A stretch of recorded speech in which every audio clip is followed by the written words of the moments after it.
Hello, everyone. Today's story is called The Boy Who Cried Wolf. Once upon a time, there was a shepherd boy named Aesop who lived in a village in one of the many beautiful valleys in northern Pakistan. Aesop's village was located at the foothills of Pakistan's famous mountain range known as Karakoram.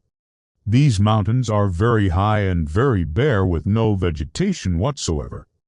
But it is a very different scene in the valleys. Ho, ho, ho!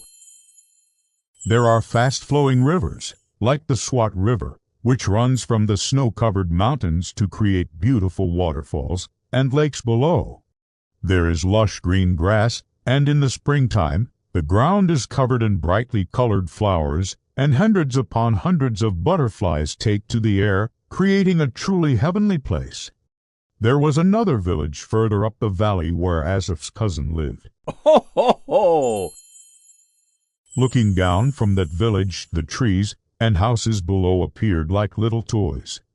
Aesop always enjoyed this scene whenever he visited his cousin Hamza, and would often look for his own house in the village far below. The young boy marveled at how small and distant it all seemed.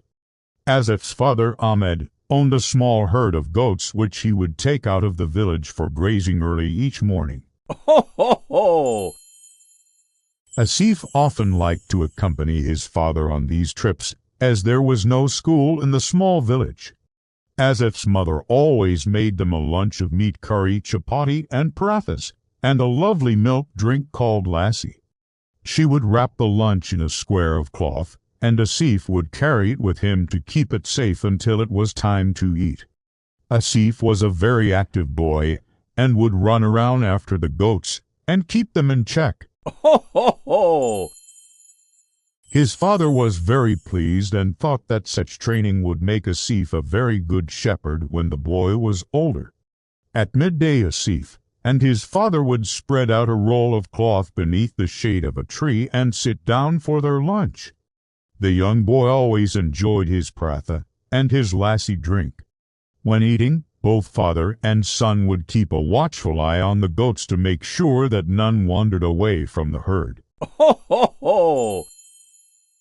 They would always return home before sunset as there was no electricity in the village, and they needed to eat their dinner before the night setting. Aesop went to bed soon after his dinner because there was little to do in the dark, and also because he had to wake very early each morning to milk the goats before taking them out to graze. Aesop enjoyed the lambing season when the goats and sheep gave birth to their kids and lambs. Ho, ho, ho! The young boy loved the little lambs and carried them around under his arm, imitating their tiny bleating sounds, may, may, may, may. Hamza would often visit from the hills above. Then both boys would carry the lambs around and feed them soft food from their palms and cuddle up close to them to stay warm whenever the weather too.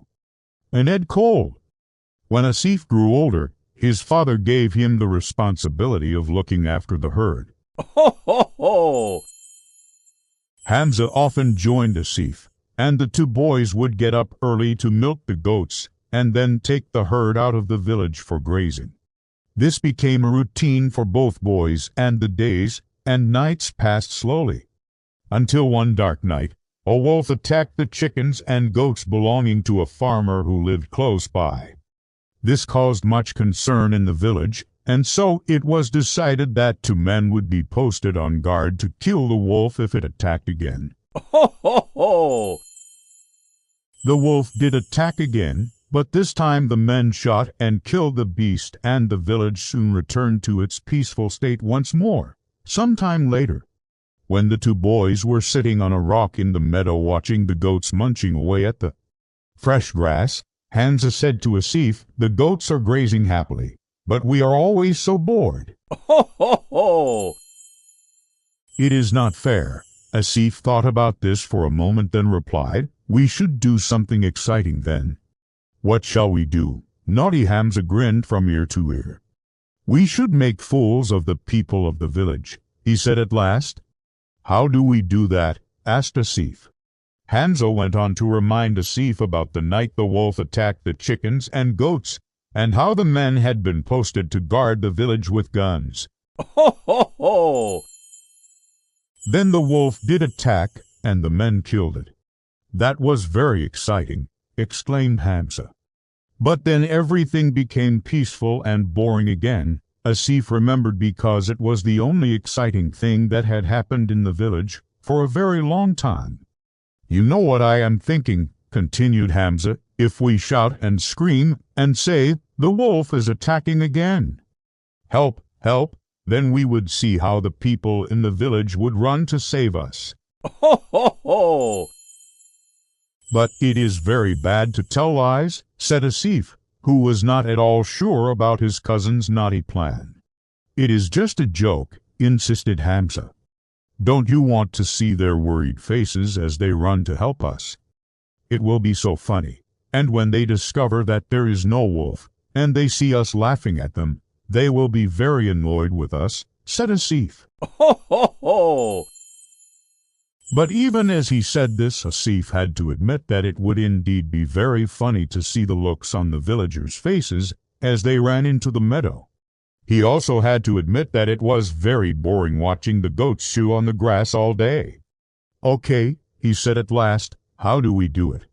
Hamza explained his plan, and the two boys found themselves laughing and rubbing their hands with glee at the thought of making fun of the unsuspecting villagers. Ho, ho, ho! The next morning, after milking the goats, the two boys led the herd into the meadow to graze. After enjoying their tasty lunch, packed nicely for them by Aesop's mother, they decided to carry out their naughty plan. Hamza hid himself behind a bush while Aesop ran down to the village, shouting at the top of his voice, "Help us! Help us! The wolf is attacking Hamza! Please help us!" Ho, ho, ho! As soon as the villagers heard Aesop's cries for help, they picked up their sticks and axes and ran towards the meadow. "Where is the wolf?" asked one man. "How did he attack Hamza?" asked another. "Did the wolf drag him away like he did with my goats and chickens? Tell us, where is Hamza?" The villagers were very worried as they searched all about for the injured boy. It was then that Hamza jumped out from his hiding place. "Welcome." Ho, ho, ho! "Thank you for coming," said the cheeky boy with a big grin upon his face. "But there is no wolf here. He ran away when I told him that the villagers were coming to kill him." Then Hamza fell to his knees and burst out laughing. When Aesop saw the looks of concern and panic on the villagers' faces, he too burst out laughing and began rolling about in the grass. Ho, ho, ho! The villagers were very angry with the boys, and, as they walked away from the meadow, they promised to tell Aesop's father about his son's wicked behavior. When Ahmed discovered what his son had done, he was very disappointed indeed. He dragged the two boys before the crowd of villagers and made them both apologize for their sneaky trick and promise never to do such a thing again. Ho, ho, ho!